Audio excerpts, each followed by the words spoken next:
السلام علیکم ورحمۃ اللہ وبرکاتہ۔ وعلیکم السلام ورحمۃ اللہ وبرکاتہ۔ اور ابو خان کیا حال ہے؟ ہاں الحمدللہ۔ کون بھائی؟ میں بول رہا ہوں عارف، وہ اس کے نام سید الرحمان نے نمبر دیا تھا نا گروپ میں جوڑنے کے لیے۔ میں عارف بول رہا ہوں، عارف بھائی کہاں سے؟ یہ مانگرول راجستھان 12 ضلع ہے نا۔ اچھا تو کیا کرنا ہے؟ میں یہ پوچھ رہا تھا کہ مطلب جیسے ہم کسی کو مطلب مسئلہ بتاتے ہیں تو مطلب وہ یہ بولتا ہے کہ تو ضعیف حدیث پہ عمل کیوں کریں، تو ہم اس سے بتا رہے ہیں مطلب کیا بولیں ہم اس کو؟ اچھا، ضعیف حدیث؟ ہاں، تو کیا آپ کی ریکارڈنگ بھی سنی تھی میں نے گروپ میں، آپ کا گروپ سے، مگر وہ سمجھ میں نہیں آئی میرے کو۔ دیکھیے، ضعیف حدیث نہ تو مسائل میں حجت ہے، نہ ہی فضائل میں حجت ہے، نہ ہی ضعیف حدیث کی بنیاد پہ ہم کوئی عقیدہ بنا سکتے ہیں۔ جیسے بہت سے ہمارے لوگ محدث تھے، ٹھیک ہے، امام مسلم رحمۃ اللہ علیہ، وہ اپنی جو میرے بھائی حدیث کی جو بک ہے صحیح مسلم، اس میں اسٹارٹنگ میں ایک چیپٹر ہے، اس کا نام ہے مقدمہ۔ اس میں امام مسلم یہ صاف میرے بھائی بتا چکے ہیں کہ ضعیف حدیث وہ حجت نہیں ہے۔ اب جس کا مذہب میرے بھائی ضعیف حدیث پہ ٹکا ہوا ہے تو ان کے وہاں بہانے بازی کریں گے کہ نہیں ہم فضائل میں ہم ضعیف حدیث لے لیتے ہیں۔ اب جیسے جو بعض لوگ فضائل اعمال کو پڑھتے ہیں اور فضائل اعمال کو مانتے ہیں، ان کا یہی تو دعویٰ ہے نا۔ جب ہم لوگ ان سے کہتے ہیں بھائی فضائل اعمال میں تو جھوٹے قصے کہانیاں ہیں، تو کہتے ہیں ارے وہ تو ضعیف میرے بھائی جو فضائل ہیں وہ مطلب جو ضعیف باتیں ہیں وہ فضائل میں چلتی ہے۔ تو وہ بیچارے یہ سب میرے بھائی اوٹ پٹانگ باتیں کرتے ہیں، ٹھیک ہے۔ ضعیف حدیث ایکچوئل میں دین اسلام میں وہ اللہ کے نبی کی حدیث ہے ہی نہیں۔ تو جو اللہ کے نبی صلی اللہ علیہ وسلم کی حدیث ہی نہیں ہے تو اس کے اوپر ہم میرے بھائی اپنا دین دھرم کائے بنائے۔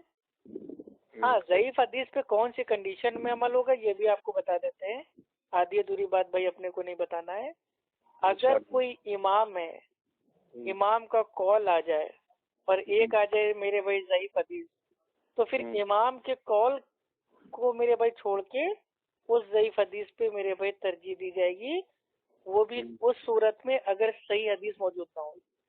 اچھا، تو صرف ایک کنڈیشن ہے، اگر صحیح حدیث موجود ہے تو ضعیف حدیث اور امام کے قول کا کوئی لینا دینا ہی نہیں ہے۔ لیکن اگر مان لو کسی معاملے میں صحیح حدیث بھائی نہیں ہے یا اس کو نہیں ملی، لیکن آپ کے پاس میرے بھائی ایک طرف ہے ضعیف حدیث اور ایک طرف ہے آپ کے امام کا رائے قیاس، تو پھر قیاس کے اوپر جو آپ میرے بھائی ترجیح دیں گے وہ دیں گے ضعیف حدیث کو۔ باقی اس کو ایک دم اپنا اصول بنا لینا اور پابندی سے اس کو میرے بھائی لاگو کر لینا کہ نہیں ضعیف حدیث تو ہمارے وہاں مطلب جو فضائل اس میں چلتی ہے اور کوئی دقت نہیں، فضائل تو اس لیے ہے تاکہ لوگ مطلب دین کے قریب آئیں۔ اب یہ دین کے قریب میرے بھائی کرنے کے لیے کیا ہمارے پاس نہ تو میرے بھائی قرآن کی آیتیں بچی ہیں، نہ اللہ کے نبی صلی اللہ علیہ وسلم کی جو حدیث ہے صحیح نہ وہ بچی ہے، نہ ہمارے صحابہ کے واقعات بچے ہیں۔ اب کیا ہے، ضعیف حدیثوں کی بنیاد پہ لوگوں کو دین کے قریب لاتے ہیں۔ جیسے فضائل اعمال میں اترا ہوا ہے کہ ایک سید صاحب کا قصہ ہے کہ وہ 12 دنوں تک ایک ہی وضو سے ساری نماز پڑھے۔ اللہ اکبر، مطلب دنیا کا سب سے بڑا جھوٹ۔ ایسا کون سا میرے بھائی پیر تھا، سید تھا کہ مطلب جس نے 12 دنوں تک ایک ہی وضو سے ساری نماز پڑھی؟ آج میں تمام میرے بھائی یہ فضائل اعمال پڑھنے والے میرے بھائی جتنے دیوبندی ہیں، تبلیغی ہیں، میں سب سے اوپن چیلنج کرنا چاہتا ہوں، آپ 12 دن تو چھوڑیے، 2 دن تو پڑھ کے دکھائیے ساری نمازیں ایک وضو سے۔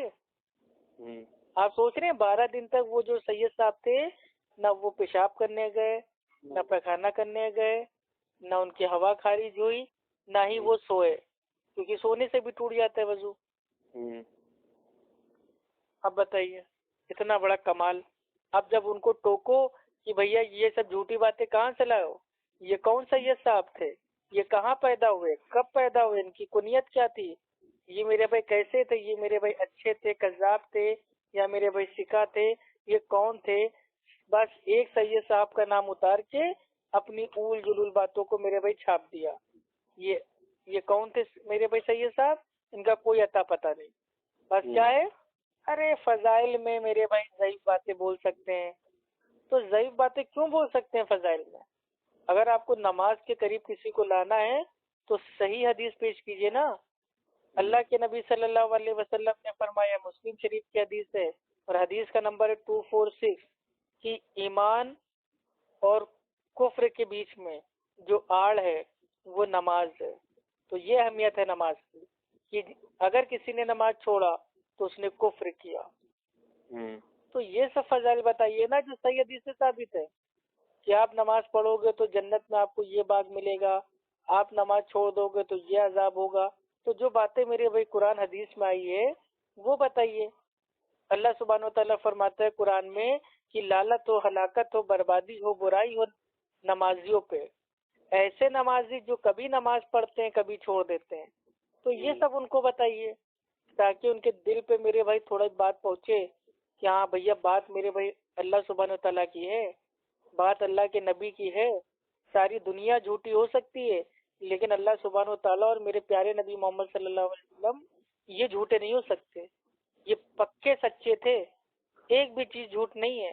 تو جو پورا 100% میرے بھائی سچا ہے اس کی جو اچھی باتیں سچی باتیں ہیں ان کو فضائل میں، مسائل میں، عقائد میں ان کو لی جائیں گی، نہ کہ ضعیف حدیثیں یا میرے بھائی جو ضعیف مطلب یہ قصے کہانی واقعات ہیں جن کی نہ کوئی سند نہ کوئی پیر، اس سے ہم دین میرے بھائی سمجھ رہے ہیں اور سمجھا رہے ہیں.